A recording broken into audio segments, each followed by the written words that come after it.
Today I'm talking to Lord Robert Skidelsky, who's a professor of political economy and also the biographer of John Maynard Keynes, widely considered to be the most influential economist of the 20th century. We'll be talking about what Keynes could bring to today's economic crisis. Lord Skidelsky, first would you explain to me in layman's terms what the government's doing to mend the economy and why you think it's not working? Well, I don't think they're doing very much to mend the economy. I think their policies have made things worse. The sad fact is that the British economy has been shrinking slowly, almost for a year now, rather like a very slowly leaking balloon. And the government have been trying in one or two small ways to give it a bit of a stimulus. But I think they're quite new initiatives, and it's too early to say how much effect they'll have. But in general, I don't think they will have very much effect. And so I don't think at the moment they're doing anything very much to help. Because there's an awful lot of talk about prioritising the economy, and it's the main thing that we have to work on. But then at the same time, you say that not very much is being done at all. One thing is that they're blaming everyone but themselves. First of all, it was the euro crisis. Then it was the high commodity rise in commodity prices, and so they claim that the policy of austerity should bring about the recovery, but that it's been derailed by these unfortunate external shocks. But the policy of austerity is basically wrong when there's a lack of private sector demand, when banks aren't lending, when businesses don't want to borrow, when people are cutting down their spending because they want to reduce their debt. When the government then adds to that sort of downward pressure on spending, then it's no surprise that the economy isn't growing.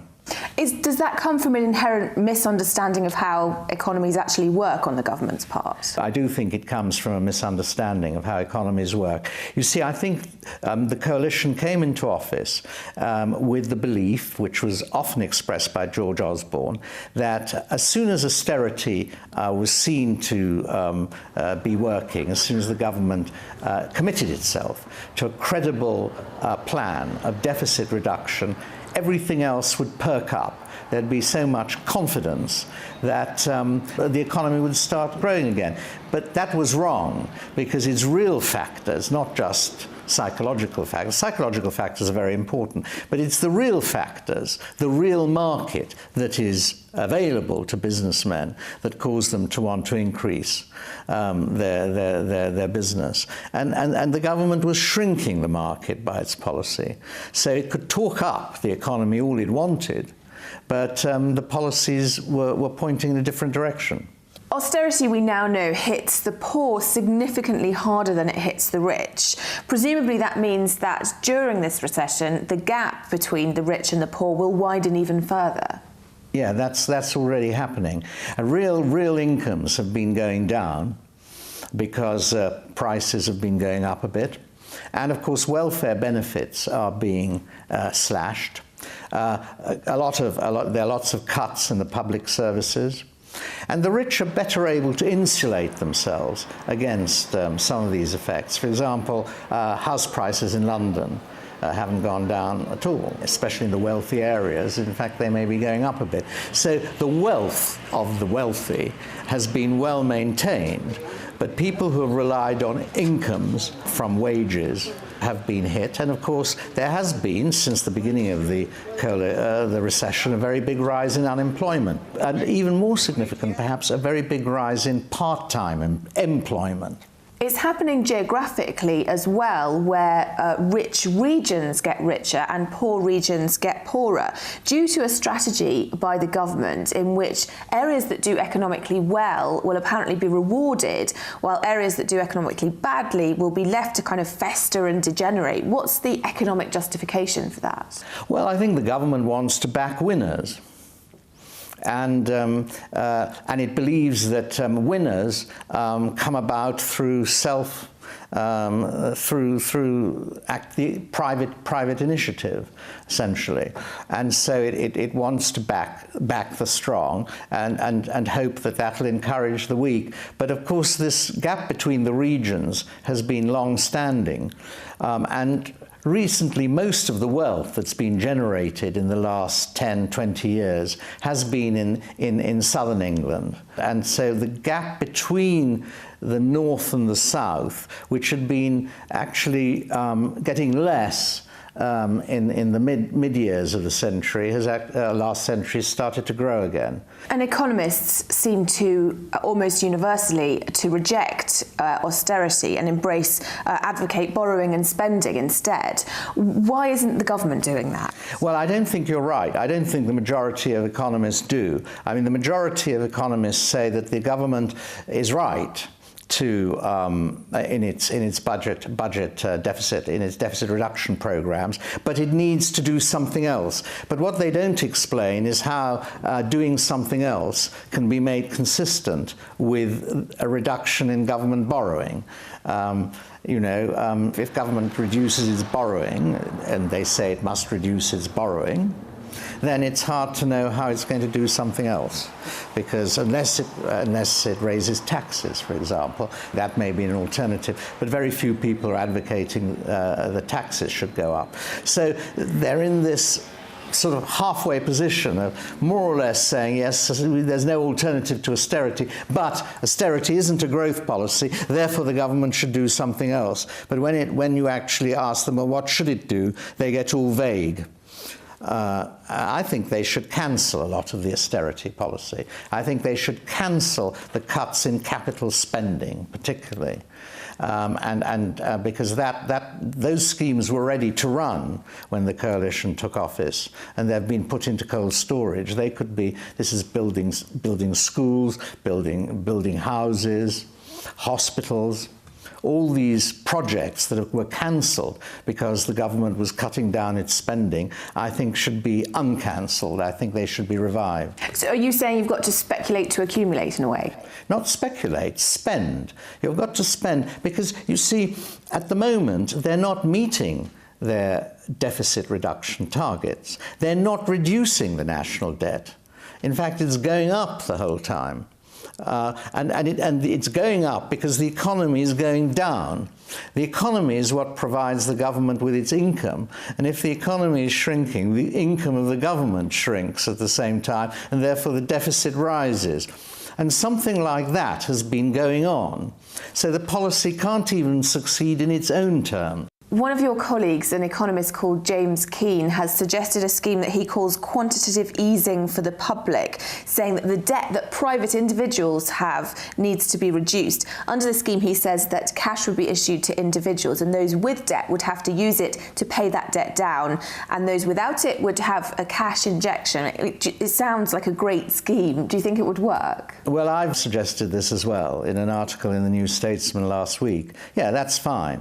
I mean, if you put money into the hands of the people and make sure they, as you say, spend it in one way or another, then I think that gives a boost to the economy, because they could increase their spending, and that will set up a demand for shoes and clothes and food and all the things that people spend money on, and so that'll be good for business. I think that's a good idea. I actually suggested that the government give every household £100 Christmas present, time limited, so that they need to do something with it, can't just put it under the bed. Would that kind of a policy be popular with people? Because we're constantly hearing that there is no money. Yeah, I think it would be popular. I think everyone enjoys getting Christmas presents.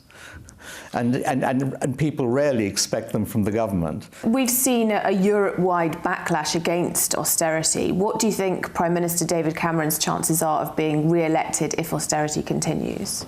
If austerity continues, if there's no change of policy, if the measures that are now being proposed are as small or as ineffective as one thinks they may be, then I think his chances of winning the next election are very, very small.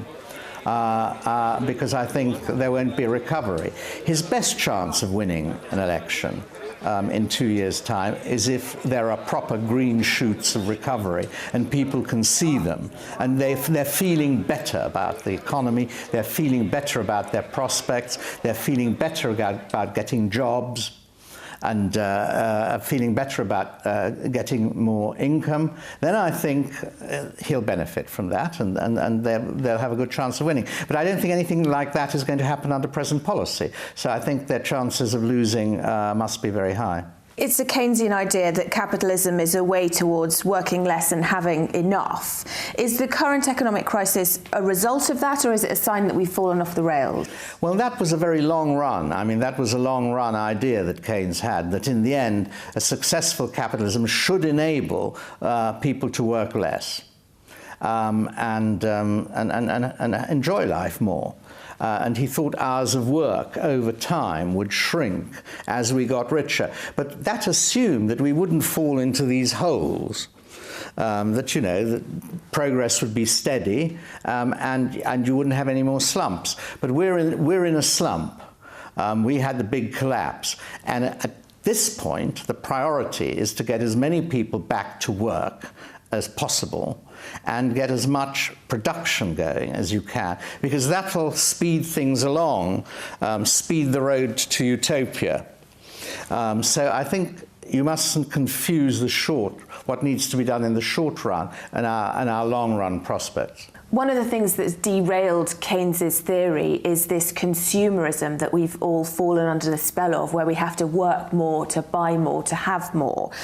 Are you worried that more crises will follow because of the way we work and because of what we're working for? It's a very good question. I think we are a consumption-mad society.